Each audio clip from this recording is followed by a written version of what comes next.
हे विद्वान और बुद्धिमान महर्षियों, मैं मोक्ष देने वाले शिव क्षेत्रों का वर्णन कर रहा हूँ। पर्वत, वन और काननों सहित इस पृथ्वी का विस्तार 50 करोड़ योजन है। भगवान शिव की इच्छा से पृथ्वी ने सभी को धारण किया है। भगवान शिव ने भूतल पर विभिन्न स्थानों पर वहां के प्राणियों को मोक्ष देने के लिए शिव क्षेत्र का निर्माण किया है। कुछ क्षेत्रों को देवताओं और ऋषियों ने अपना निवास स्थान बनाया है, इसीलिए उसमें तीर्थत्व प्रकट हो गया है। बहुत से तीर्थ ऐसे हैं जो स्वयं प्रकट हुए हैं।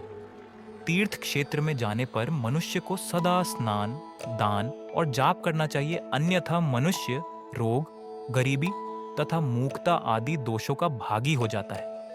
जो मनुष्य अपने देश में मृत्यु को प्राप्त होता है वह इस पुण्य के फल से दोबारा मनुष्य योनि प्राप्त करता है, परंतु पापी मनुष्य दुर्गति को ही प्राप्त करता है। हे ब्राह्मणों, पुण्य क्षेत्र में किया गया पाप कर्म अधिक दृढ़ हो जाता है, अतः पुण्य क्षेत्र में निवास करते समय पाप कर्म करने से बचना चाहिए। सिंधु और सतलुज नदी के तट पर बहुत से पुण्य क्षेत्र हैं। सरस्वती नदी परम पवित्र और 60 मुख वाली है, अर्थात उसकी 60 धाराएं हैं। इन धाराओं के तट पर निवास करने से परम पद की प्राप्ति होती है। हिमालय से निकली हुई पुण्य सलिला गंगा सौमुख वाली नदी है। इसके तट पर काशी, प्रयाग आदि पुण्य क्षेत्र हैं। मकर राशि में सूर्य होने पर गंगा की तटभूमि अधिक प्रशस्त एवं पुण्यदायक हो जाती है। सोनभद्र नदी की 10 धाराएं हैं। बृहस्पति के मकर राशि में आने पर यह अत्यंत पवित्र तथा अभीष्ट फल देने वाली है। इस समय यहाँ स्नान और उपवास करने से विनायक पद की प्राप्ति होती है। पुण्य सलिला महानदी नर्मदा के 24 मुख हैं। इसमें स्नान करके तट पर निवास करने से मनुष्य को वैष्णव पद की प्राप्ति होती है।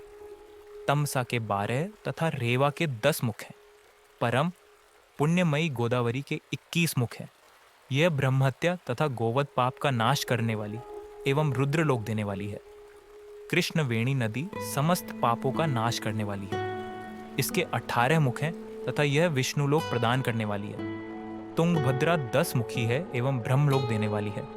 सुवर्ण मुखरी के 9 मुख हैं। ब्रह्मलोक से लौटे जीव इसी नदी के तट पर जन्म लेते हैं। सरस्वती नदी, पंपा सरोवर, कन्याकुमारी अंतरीप तथा शुभकारक श्वेत नदी सभी पुण्य क्षेत्र हैं। इनके तट पर निवास करने से इंद्रलोक की प्राप्ति होती है। महानदी कावेरी परम पुण्यमयी है। इसके 27 मुख हैं। यह संपूर्ण अभीष्ट वस्तुओं को देने वाली है। इसके तट ब्रह्मा, विष्णु का पद देने वाले हैं। कावेरी के जो तट शैव क्षेत्र के अंतर्गत हैं वे अभीष्ट फल तथा शिवलोक प्रदान करने वाले हैं।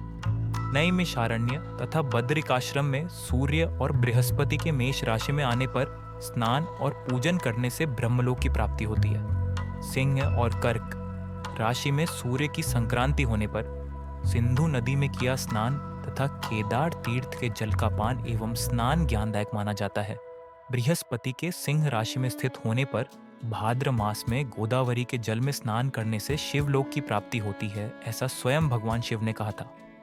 सूर्य और बृहस्पति के कन्या राशि में स्थित होने पर यमुना और सोनभद्र में स्नान से धर्मराज और गणेश लोक में महान भोग की प्राप्ति होती है, ऐसी महर्षियों की मान्यता है। सूर्य और बृहस्पति के तुला राशि में होने पर कावेरी नदी में स्नान करने से भगवान विष्णु के वचन की महिमा से अभीष्ट फल की प्राप्ति होती है। मार्गशीर्ष माह में सूर्य और बृहस्पति के वृश्चिक राशि में आने पर नर्मदा में स्नान करने से विष्णु पद की प्राप्ति होती है। सूर्य और बृहस्पति के धनु राशि में होने पर सुवर्ण मुखरी नदी में किया स्नान शिवलोक प्रदान करने वाला है। मकर राशि में सूर्य और बृहस्पति के माघ मास में होने पर गंगा जी में किया गया स्नान शिवलोक प्रदान कराने वाला है। शिवलोक के पश्चात ब्रह्मा और विष्णु के स्थानों में सुख भोग कर अंत में मनुष्य को ज्ञान की प्राप्ति होती है। माघ मास में सूर्य के कुंभ राशि में होने पर फाल्गुन मास में गंगा तट पर किया श्राद्ध, पिंडदान अथवा तिलोदक दान पिता और नाना दोनों कुलों के पितरों की अनेकों पीढ़ियों का उद्धार करने वाला है। गंगा व कावेरी नदी का आश्रय लेकर तीर्थवास करने से पाप का नाश हो जाता है। ताम्रपर्णी और वेगवती नदियां ब्रह्मलोक की प्राप्ति रूप फल देने वाली हैं। इनके तट पर स्वर्गदायक क्षेत्र हैं। इन नदियों के मध्य में बहुत से पुण्य क्षेत्र हैं। यहाँ निवास करने वाला मनुष्य अभीष्ट फल का भागी होता है। सदाचार, उत्तम वृत्ति तथा सद्भावना के साथ मन में दया भाव रखते हुए विद्वान पुरुष को तीर्थ में निवास करना चाहिए, अन्यथा उसे फल नहीं मिलता। पुण्य क्षेत्र में जीवन बिताने का निश्चय करने पर तथा वास करने पर पहले का सारा पाप तत्काल नष्ट हो जाएगा, क्योंकि पुण्य को ऐश्वर्यदायक कहा जाता है ब्राह्मणों, तीर्थ में वास करने पर उत्पन्न पुण्य कायिक, वाचिक और मानसिक सभी पापों का नाश कर देता है। तीर्थ में किया मानसिक पाप कई कल्पों तक पीछा नहीं छोड़ता, यह केवल ध्यान से ही नष्ट होता है। वाचिक पाप जाप से तथा कायिक पाप शरीर को सुखाने जैसे कठोर तप से नष्ट होता है। अतः सुख चाहने वाले पुरुष को देवताओं की पूजा करते हुए और ब्राह्मणों को दान देते हुए पाप से बचकर ही तीर्थ में निवास करना चाहिए। 12वां अध्याय मोक्षदायक पुण्य क्षेत्रों का वर्णन। अंत।